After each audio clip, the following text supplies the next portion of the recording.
Telugu Desam party తొలి అడుగు సుపరిపాలన అని చెప్పి మేము శాసనసభ్యులు అలాగే మంత్రులు అలాగే ప్రతి నాయకులు అందరూ కూడా తెలుగుదేశం పార్టీ కార్యకర్తలు అందరూ కూడా గ్రామాల్లో ఒక 5 రోజులుగా మేము తిరుగుతున్నాం. ఈ 5 రోజుల్లో చాలా గ్రామాలు మేము వెళ్ళడం జరిగింది. గ్రామాల్లో ప్రజానీకం చాలా హర్షం వ్యక్తం చేస్తున్నారు ప్రభుత్వ పరిపాలన మీద. ఎందుకంటే గౌరవ ముఖ్యమంత్రి వర్యులు మాకు ఇచ్చినటువంటి కార్యాచరణ మీరు ప్రజల్లోకి మళ్ళీ వెళ్ళి ప్రజల్లో ఉన్నటువంటి స్పందన ఏ రకంగా ఉంది, మనం చేస్తున్నటువంటి అభివృద్ధి కానీ సంక్షేమం కానీ ప్రజలకు సరైన దశగా వెళ్తుందా లేదా, ఇంకా మనం ఏం చేయాలి అనే దాని మీద మమ్మల్ని దృష్టి సారించి ప్రజల వద్దకు వెళ్ళి కనుక్కోమని చెప్పడం జరిగింది.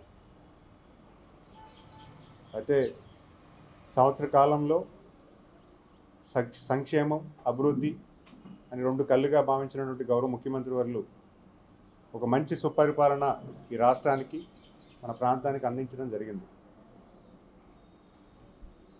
ఎలక్షన్ ప్రామిసెస్ ఏవైతే ఉన్నాయో అవన్నీ కూడా నెరవేరుస్తూ అభివృద్ధిని కూడా లోటు అవ్వకుండా గ్రామీణ ప్రాంత అభివృద్ధి అవ్వచ్చు, రోడ్లు అవ్వచ్చు, అలాగే డ్రింకింగ్ వాటర్ ఫెసిలిటీ అవ్వచ్చు, అలాగే పంచాయతీ అడ్మినిస్ట్రేషన్ అవ్వచ్చు, మున్సిపాలిటీ అడ్మినిస్ట్రేషన్ అవ్వచ్చు, సుమారు 95 కేంద్ర పథకాల్లో మళ్ళీ సుమారు 80 పథకాలు లింక్ చేసి కేంద్ర రాష్ట్ర ప్రభుత్వం నిధులన్నీ కూడా మన రాష్ట్రంలోకి తీసుకురావడం జరుగుతుంది. ఈ సంవత్సర వ్యవధిలో ఎలక్షన్లో చెప్పినటువంటి పెన్షన్ కార్యక్రమం పెద్ద ఎత్తున గ్రాండ్ సక్సెస్ చేశామని కూడా చెప్పుకోవాల్సిన అవసరం ఉంది. ఎందుకంటే నెలకి సుమారు 2700 కోట్ల రూపాయలు 65 లక్షలు పెన్షన్దారులు ఎవరైతే ఉన్నారో వాళ్ళకి పెద్ద ఎత్తున జూలై 1వ తారీఖు నుంచి మనం ఇవ్వడం జరుగుతుంది. మరి అంతేకాకుండా ఈరోజు తల్లికి వందనం అవ్వచ్చు, అలాగే దీపం 2 అవ్వచ్చు, మరి అలాగే రేపు భవిష్యత్తులో వచ్చినటువంటి అన్నదాత సుఖీభావ అవ్వచ్చు, బస్సు మహిళలకి ఫ్రీగా ఇవ్వడం కావచ్చు, మరి అంతేకాకుండా అన్నా క్యాంటీన్లు అవ్వచ్చు, సుమారు ఒక 140 ఎలక్షన్ ప్రామిసెస్ ఏవైతే ఎలక్షన్లో చెప్పడం జరిగిందో అవన్నీ కూడా నెరవేర్చడం జరిగింది. ఎన్నో సమస్యలు గత పాలకులు వదిలేసిన సమస్యలు, చిన్న సమస్యలు, చిన్న పరిష్కారం చూపించే సమస్యలు, అది అడ్మినిస్ట్రేటివ్ నాన్ కాస్ట్ ఎఫెక్టివ్ అవ్వచ్చు, అంటే ఖర్చు లేని సమస్యలు అవ్వచ్చు, ఖర్చుతో కూడిన సమస్యలు అవ్వచ్చు, ఏవైతే 140 సమస్యలు ఏవైతే ఉన్నాయో దీర్ఘకాలంగా వాటన్నిటికీ కూడా పరిష్కారం చూపించే ప్రయత్నం ఈ ప్రభుత్వం చేసింది. ఇవన్నీ ఎందుకు చెప్పుకోవాలంటే మేము వారం రోజులుగా తిరుగుతున్నప్పుడు ప్రజలు చాలా ఆనందంగా ఉన్నారు, ప్రజలు మాతో ఈ పరిపాలన మీద పూర్తిగా నమ్మకంతో ఉన్నారనే విషయం తెలియజేసుకుంటున్నారు. మరి ముఖ్యంగా ఉత్తరాంధ్రకి చాలా చెప్పుకోవాలి. ఈరోజు మా ఐటీ శాఖ మంత్రివర్యులు నారా లోకేష్ గారు టీసీఎస్ కంపెనీతో సుమారు 10,000 ఉద్యోగాలు కల్పిస్తామని ఈరోజు ఆల్రెడీ ఒక 2,000 ఉద్యోగాలకి ఒక నాందిగా ఒక బిల్డింగ్ ఇవ్వడం జరిగింది. మరి అదే కంపెనీకి 20 ఎకరాల ల్యాండ్ ఇచ్చి మిగతా ఉద్యోగాలు కల్పించమని కూడా చెప్పడం జరిగింది. జీసీసీస్ ఎస్టాబ్లిష్ చేయడానికి కాగ్నిజెంట్ లాంటి పెద్ద కంపెనీలకి మరో 20 ఎకరాలు ఇచ్చి వాళ్ళను కూడా ఇక్కడ ప్రోత్సహించే ప్రయత్నం ఈ ప్రభుత్వం చేస్తుంది.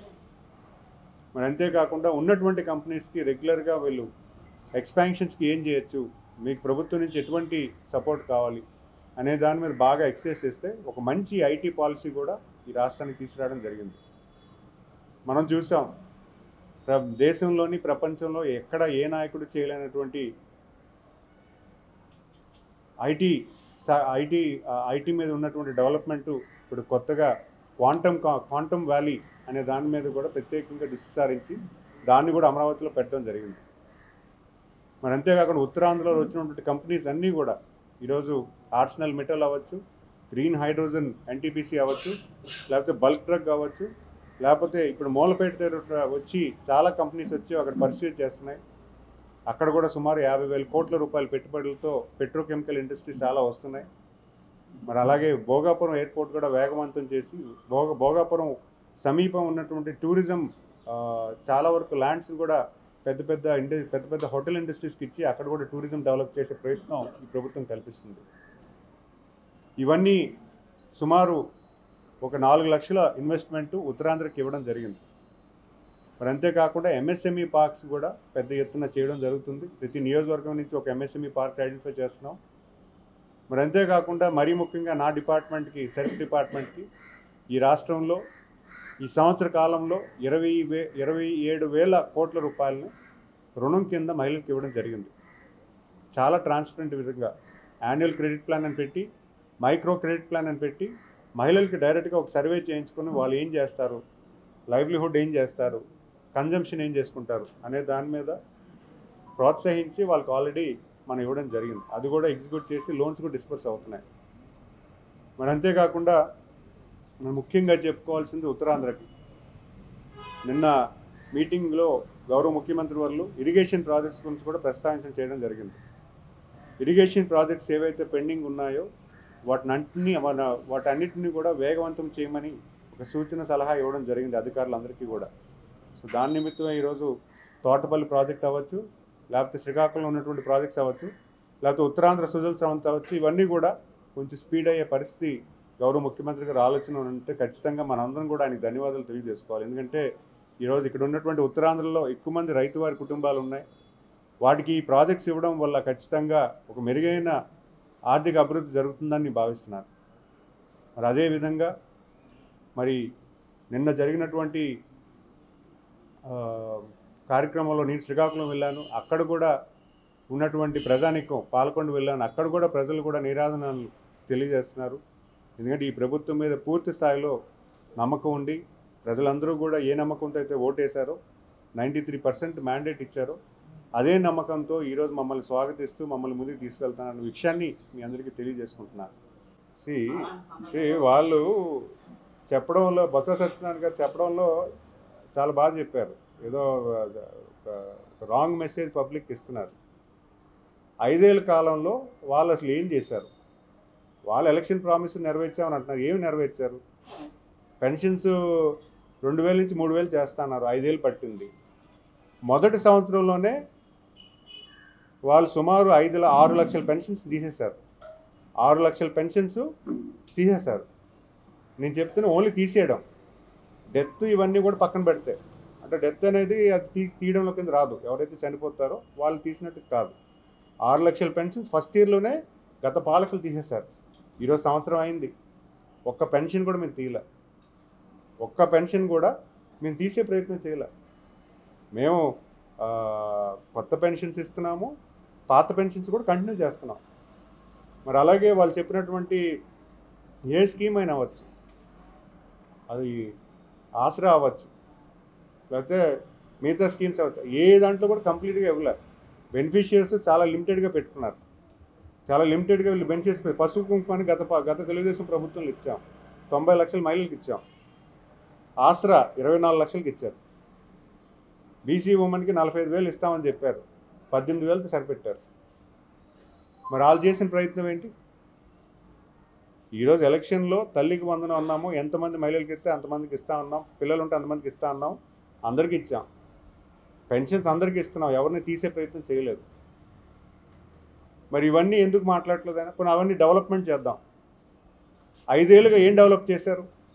సపోజ్ ఆయన నియోజకవర్గం ఉంది, ఈ విజయనగరం జిల్లా ఉంది. అసలు 5 ఏళ్ళుగా కనీసం గ్రామీణ ప్రాంతంలో ఒక తట్ట ఇసుక మట్టిని ఎత్తారా? కనీసం ఒక చిన్న సీసీ రోడ్ వేసుకోగలిగారా? అంతసేపు సచివాలయం బిల్డింగ్లు కట్టామన్నారు. మరి మిగతా బేసిక్ లివింగ్ ఎమ్యూనిటీస్, ఇంటి ముందు హైజీన్ లివింగ్కే కాలువలు కట్టాలి, ఒక రోడ్డు వేసుకోవాలి. అసలు ఏం చేశారు? ఏమీ చేయలేదు. కొన్ని ఇక్కడ ఉన్నటువంటి ఇండస్ట్రీస్ 5 ఏళ్ల పాటు వాళ్ళు పరిపాలించారు కదా. విజయనగరంకి ఏం చేశారు? రాష్ట్రం వదిలేండి, బొత్స సత్యనారాయణ గారు ఈ విజయనగరం జిల్లాకి ఆయన ఒక మంత్రిగా వ్యవహరిస్తున్నారు కాబట్టి ఈ జిల్లాకి ఏం చేశారో కూడా ఆయన చెప్పుకోవాలి. సంవత్సర కాలంలో ఈ ప్రభుత్వం ఏం చేసింది, వాళ్ళు పరిపాలన చేసిన సంవత్సర కాలంలో వాళ్ళు ఏం చేయగలిగారు అనే దాని మీద నేను డిబేట్కి రెడీ. వాళ్ళు రాగలుగుతారా? వాళ్ళ పరిపాలన 19 నుంచి 20 వరకు ఏం చేశారో, ఈ పరిపాలన 24 నుంచి 25 వరకు ఏం చేశామో మేము చెప్పుకోవడం రెడీగా ఉన్నాం. ఒక సంవత్సరంలో మేము ఎన్ని మంచి పనులు చేసాం, వాళ్ళ సంవత్సరంలో ఏం చేయగలిగారు అనేది చెప్పడానికి నేను రెడీగా ఉన్నాను. ప్రజలు ఒక విషయం సార్, 5 ఏళ్ల పరిపాలనలో ఏమీ జరగలే. సంవత్సర వ్యవధిలో వాళ్ళకి ఇంకా చాలా చేయించుకోవాలని చేసేవాడిని అడుగుతున్నాం సార్. మేము మీ రోడ్డు వేసారు బాగుంది, ఆ రోడ్డు కూడా వేయమని అంటున్నారు. మాకు పెన్షన్ ఇస్తున్నారు బాగుంది, వీళ్ళకి కూడా పెన్షన్ వస్తే బాగుంటుంది అంటారు. అరుగులందరికీ ఇస్తామమ్మా, ఖచ్చితంగా ఇస్తాము, ఒక్కొక్కరిని సాల్వ్ చేస్తున్నాము. ఇప్పుడు స్పౌస్ పెన్షన్ ఈ నెలలో క్లోజ్ అవుతుంది, నెక్స్ట్ మంత్ మళ్ళీ కొంతమంది తీసుకుంటాము, ఇవన్నీ క్లోజ్ చేస్తామని చెప్పడం జరుగుతుంది. అలాగే నిరుద్యోగులు చాలా ఇబ్బంది ఉంది. నిరుద్యోగ సమస్య అయితే చాలా ప్రధానంగా ఉంది. దానికి గౌరవ ముఖ్యమంత్రి కానీ మా యువ నాయకులు లోకేష్ గారు కానీ 20 lakh జాబ్స్ అని ఒక గ్రూప్ ఆఫ్ మినిస్టర్స్ పెట్టుకొని బాగా ఎక్సైజ్ చేస్తున్నాం. సెల్ఫ్ ఎంప్లాయ్మెంట్కి ఏం చేయొచ్చు, పిఎంఈజీపీలో ఎంతమందికి సెల్ఫ్ ఎంప్లాయ్మెంట్ ఆపర్చునిటీస్ క్రియేట్ చేయొచ్చు, లేకపోతే కొత్తగా ఉన్నటువంటి సిఎంఈజీపీ స్కీమ్ ఏమైనా తీసుకురావద్దు, ఇవన్నీ కూడా మేము మాట్లాడుతున్నాం. ఇవన్నీ కూడా పాజిటివ్గా ఉన్నాయి. భవిష్యత్ కాలంలో అంటే 1 yearలో మేము చేస్తున్నటువంటి ప్రతి ప్రయత్నం కూడా వాళ్ళు అప్రిషియేట్ చేస్తున్నారు. కానీ ఇంకా చేయాలి, మనం ఇంకా వెనకబడి ఉన్నామనే పరిస్థితి వాళ్ళు కొంత ఇబ్బంది ఉంది. లేదు, క్లారిటీ ఉంది. అంటే ఒక్కొక్క ఇష్యూని క్లోజ్ చేస్తున్నాం. ఇప్పుడు స్పౌస్ పెన్షన్స్ అందరికీ కూడా 1924లో 2 లక్షల మహిళలకి స్పౌస్ పెన్షన్ ఇవ్వలేదు. ఎందుకు ఇవ్వాలని ఆలోచిస్తే కావాలని ఆపారంట. 2 లక్షల మంది 19 నుంచి 24 మధ్య 2 లక్షల మహిళలకి ఎవరైతే హస్బెండ్ చనిపోయి వైఫ్ రావాలో వితంతువులకి 2 లక్షలు ఇవ్వాలి. మాకు తెలియక మేము December 25 నుంచి పెట్టుకున్నాం. 2023 డిసెంబర్ నుంచి మేము పెన్షన్ ఇద్దాం మొదలు పెడితే సార్ వెనకాతలు మేము చాలామంది ఉండిపోయాం సార్, మాకు పెన్షన్ ఆపేశారని చెప్పడం జరిగింది. అవన్నీ కూడా మేము అప్లై చేయిస్తున్నాం, ఓపెన్ చేస్తున్నాం. ఫస్ట్ స్పౌస్ పెన్షన్ క్లోజ్ చేయిస్తున్నాం. స్పౌస్ పెన్షన్ మొన్న 1 లక్ష మంది, ఆ ముందు 2 లక్షలు, ఈ 3 లక్షల మంది కూడా మేము ఎక్సైజ్ చేయించి అసలు దానికి ఒక ఎంతమంది ఉన్నారు ఇంకా అంటే మా సర్వేలో వచ్చినటువంటి ఎలిజిబిలిటీ క్రైటీరియా చూసాము. వాళ్ళు గ్రామ వార్డు సచివాలయంలోకి వెళ్ళి వాళ్ళు కూడా స్క్రూటినైజ్ చేసి వాళ్ళు ఎంతమంది చాలామంది కాలస్థులు అయ్యారని కూడా తెలిసింది. దాంట్లో మోర్ దెన్ 60% స్వర్గస్థులు అయ్యారని తెలిసింది. ఈ మిగతా 40% ఈ 1 లక్ష మంది కలిపి ఇవ్వడానికి మేము ప్లాన్ చేస్తాం. సంవత్సరం వ్యవధిలోనే దానికి ఎంత టైం పడుతుంది అంటున్నారు. 5 ఏళ్ళుగా ఏం చేశారు? తెలుగుదేశం ప్రభుత్వమే తోటపల్లి ప్రాజెక్ట్ తీసుకొచ్చి 25% కంప్లీట్ చేసాం. తర్వాత కనీసం ఒక మట్టి కూడా ఎత్తల, ఒక తట్టడి మట్టి కూడా ఎత్తల. ఇప్పుడున్నటువంటి ఇరిగేషన్ ప్రాజెక్ట్స్ కూడా కనీసం బడ్జెట్ ఇవ్వాల. మేము బడ్జెట్ ఇచ్చాం, ప్రభుత్వం వచ్చిన వెంటనే బడ్జెట్ ఇవ్వడం జరిగింది. మరి అలాగే ఈ ఇయర్ కూడా మళ్ళీ క్లీనింగ్కి బడ్జెట్ ఇవ్వడం జరిగింది. సెకండ్ క్రాప్ కూడా అవకాశం పెరిగింది. ఖచ్చితంగా ఫినిష్ చేస్తాం. దానికి ఒక బడ్జెట్ ప్లాన్ ప్రక్రియ ఉంటుంది. లేదా ఆ ప్లాన్ సంబంధించి మంత్రితో నేను మాట్లాడుతాను. పాజిటివ్ వైపు ఏంటంటే సీఎం గారు దాంట్లో డిస్కషన్ తీసుకొచ్చారు. ఆ డిస్కషన్లో ఉత్తరాంధ్ర ప్రాజెక్టులన్నీ వేగవంతం చేయమన్నారు. So that itself is a positive sign for us.